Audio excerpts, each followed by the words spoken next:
In recent developments in the aviation sector, which has generated various reactions in the last 1 week, Comfort Emerson, who is accused of assaulting a cabin crew of Ibom Air, has now been released from Kirikiri Correctional Center.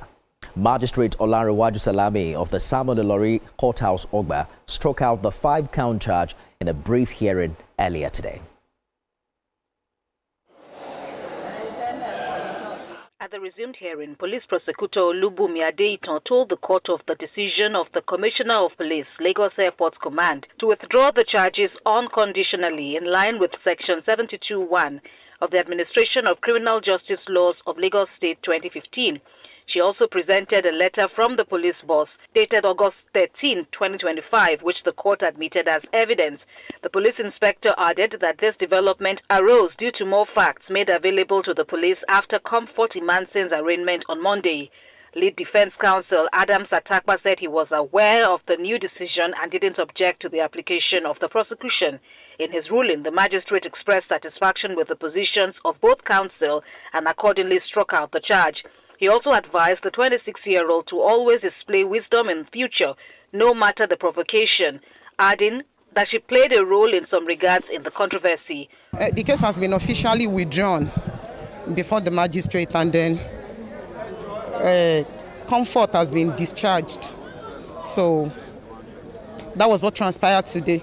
The prosecutor came, brought an application for withdrawal from the Commissioner of Police, Ikeja, and presented it to the magistrate, and then our application was that we had no objection, so that's officially all for the case for now. Since a viral speech has been issued by the Federal Minister of Aviation, my learned senior Festus Keyamo, so I think the matter should be laid to rest. So it's an unconditional withdrawal. So, and then Comfort has been discharged. Past few days has been a flurry of unexpected activities, to say the least, for Comfort Emerson, which have also been closely followed by the public. From what was supposed to be a regular flight from Akwa Ibom State to Lagos State, she got into a fight on that trip and ended up here in court, where she was arraigned on Monday and pleaded not guilty to a 5-count charge of assault and other alleged offenses. She was remanded at the Kirikiri Correctional Facility pending the fulfillment of her bail conditions until October the 6th. But thanks to the intervention of the federal government, she's now free. Government has reduced the flight ban imposed on Fuji musician Wasiu Ayinde to 1 month. Minister of Aviation and Aerospace Development Festus Keyamo says the Nigerian Civil Aviation Authority also plans to engage the musician as an ambassador for airport security protocol.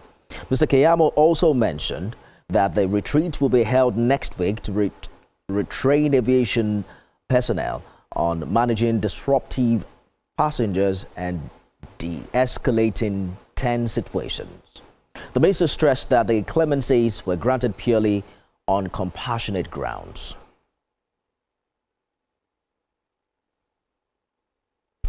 Well, let's bring in Jide Ologun for more on this development.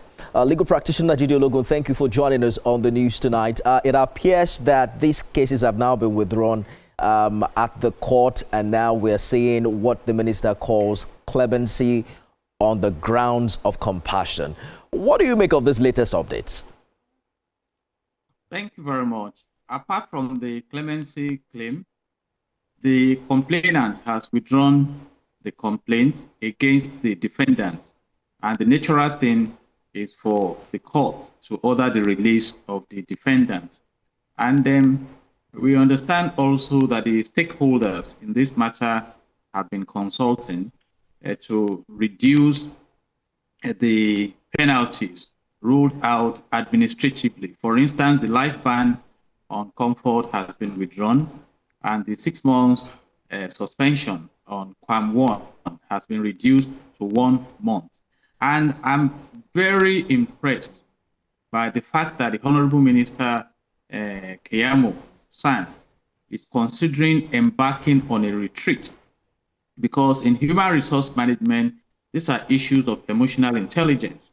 And in public relations also, it's about how you engage your publics. Because if you look at the aviation sector, the issue of safety is sacrosanct. In fact, in the 1944 Convention on International Civil Aviation, the foundation was laid for safety. It's not just the safety of the passengers, the crew, and also the cargo. So it's important that the safety associated with the aviation should be maintained. And when you have crises like this, it's good to manage them effectively. And I think from how we are managing this, it's in order. Yeah. And we also understand she has expressed remorse, because if you look at the matter from the scale of perception in public relations, many biases came in that her fundamental human rights were trampled upon. But until you sit down with the mind of an investigator to look at all the issues,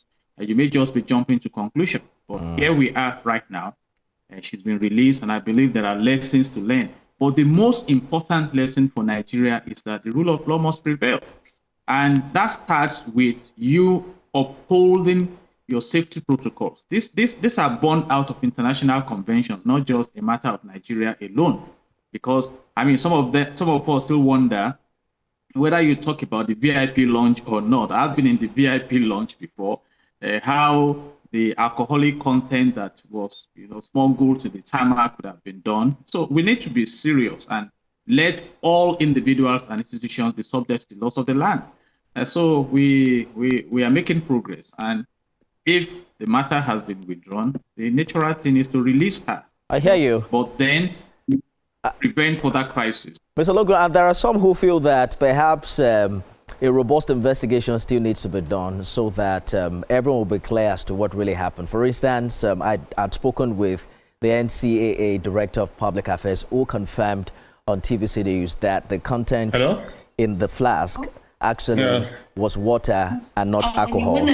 But even with these resolutions, if you're still with me, do you think that the passenger can still sue Ibom Air or other parties given the way and manner she was manhandled during the arrest?